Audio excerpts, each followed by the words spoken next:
part 2. I'm not saying this is original. I'm not saying this is a high-end custom. I am just trying to show you what I found, and I'm glad that we have these kind of models. Now, we are looking at the Percy flip face model, and I noticed something about the text. It's too close to the slot. And here we have a Tomy model.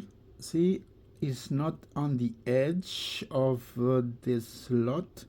Same happens to Mattel, and it's also on the opposite side. It's on this side right here. Based on the models we've seen, probably this should be in the same era where the text should be on this side. I'm not saying again that it's not original. I'm not saying that it's fake. I'm not saying it's high-end custom, but I noticed a couple of details that I want to share with you guys. Okay, another model. Same with Edward. See the space between the gap we can see between the edge of the slot and the text. It's about a millimeter. That one over there, it's right on the edge.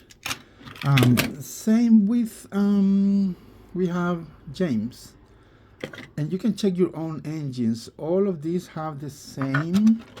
It is a flip face model, the same distance or close to the same distance, but it's not exactly on the edge of the model. I am not here to claim that it is not original. I am not here to say it is not good. Here is Gordon. Take this little sample. It's very small, but we still have a good gap between the edge and the text. I'm glad we have this model, so we can, I hope we can find more. If they created one, that means they should be a lot prototypes, because it looks like it's a whole prototype. There are a lot of things that I found, I noticed. I know probably I'm gonna get some hate. I understand. Look at this text. This one is on the other side, but is 1 millimeter off of the edge. Again, Percy, since it was based, probably that model was based on Hit Toy, I think. What is it? It's Hit Toy, right?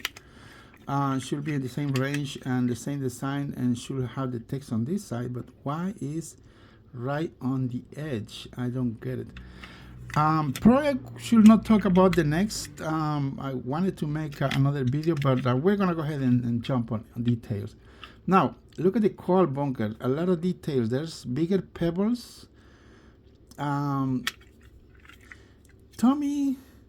and Mattel are not so far on details. They almost share the same details, the same size of pebbles, but that one, it looks bumpy and with more details.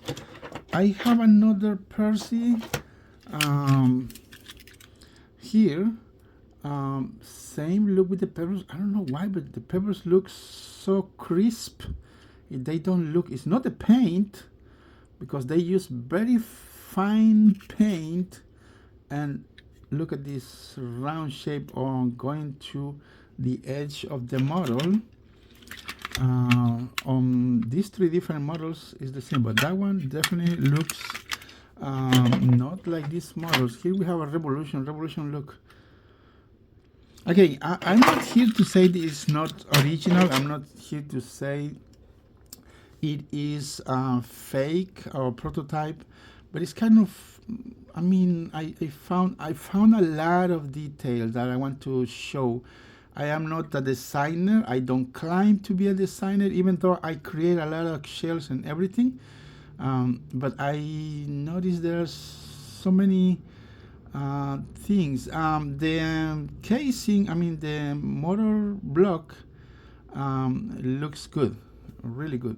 But we were talking about the text today on this video, and then these pebbles, I mean, the coil, it's kind of very sharp, very crisp. It's not the same as the previous models they created.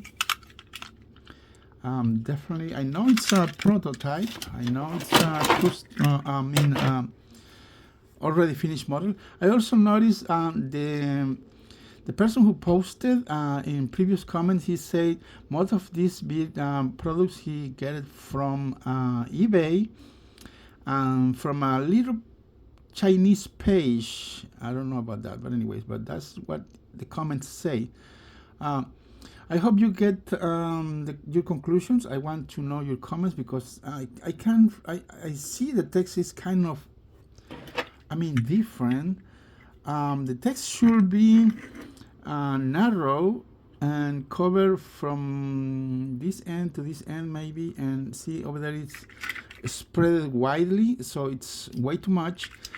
If this was a prototype, I think that should be ready to go, and don't having this little detail as we can see on that model.